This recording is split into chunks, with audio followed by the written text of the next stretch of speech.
చెందింది అంటే ఎంతో నిస్వార్థంతో డబ్బులు గడించాలనే స్వార్థం లేదు. ఇక్కడ సమయం వెచ్చించాలి, నలుగురి కోసం ఉపయోగపడాలి, మనం ఆరోగ్యంగా ఉండాలి. ఈ సంస్థ యొక్క ముఖ్యమైన ఉద్దేశం అదే.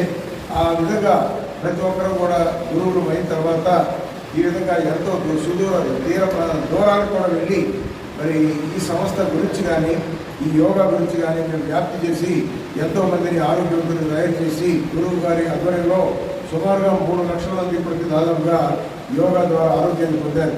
ఒక ఆరోగ్యం ఒకటే కాదు, మానసిక ప్రశాంతత, ఆధ్యాత్మిక చింతన, మనిషి జీవితం భవిష్యత్తు ఎట్లా ఉండాలి, ఏ విధంగా ముందుకు వెళ్ళాలి, ఈ ధనమే ప్రధానం కాదు, ఆరోగ్యాన్ని చేజిక్కించుకోవాలి, ఆరోగ్యం ద్వారా మనం గొప్ప స్థితికి వెళ్ళవచ్చు అని చెప్పి వారు మనకి ఏర్పాటు చేసిన గొప్ప నిధి ద్వారా ఎంతోమందిని చైతన్యపరిచాం అన్నమాట.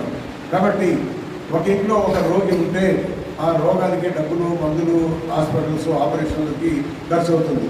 అదే ఆ ఇంట్లో అందరూ ఆరోగ్యవంతులు ఉంటే వారి అభివృద్ధి ఖర్చు అవుతుంది అన్నమాట. డబ్బులు అభివృద్ధిగా డెవలప్ అవడానికి అవకాశాలు ఉంటాయి. కాబట్టి ఈ విధంగా ప్రతి ఒక్కరూ ఇంట్లో ఆరోగ్యంగా ఉండాలంటే ప్రతి ఒక్కరూ యోగా చేస్తూ గొప్ప స్థితికి వెళ్ళవచ్చు అని చెప్పి ఇది నిరూపణ జరిగింది. కాబట్టి ఇట్లా మనం ఎన్నో సంస్థలు చూస్తున్నాం. ఏ సంస్థ కూడా లాభాపేక్ష మనం చూస్తున్నాం. చాలా సంస్థలు స్వార్థము, లాభాపేక్ష, ఇతర అసాంఘిక కార్యక్రమాలు కూడా జరుగుతున్నాయి. కానీ మనకి ఏకైక ఒకే ఒక్క సంస్థ ఎంతో ప్రేమతో, ఆప్యాయతతో, సోదరీ భావంతో గొప్ప స్థితికి వచ్చిన సంస్థ, నిస్వార్థం లేని సంస్థ, అందరికీ ఆరోగ్యాన్ని పెంచే సంస్థ. కాబట్టి ఇట్లాంటి సంస్థ అనేది ఎక్కడా కూడా మనం భూతంతా పెట్టినా వెతికినా కానీ మనకు కనపడదు. అట్లాంటి గొప్ప సంస్థను ఏర్పాటు చేసిన వెంకటేశ్వర గురూజీ మరి మనకి స్ఫూర్తిదాయకం. వారికి ఒక్కసారి గట్టిగా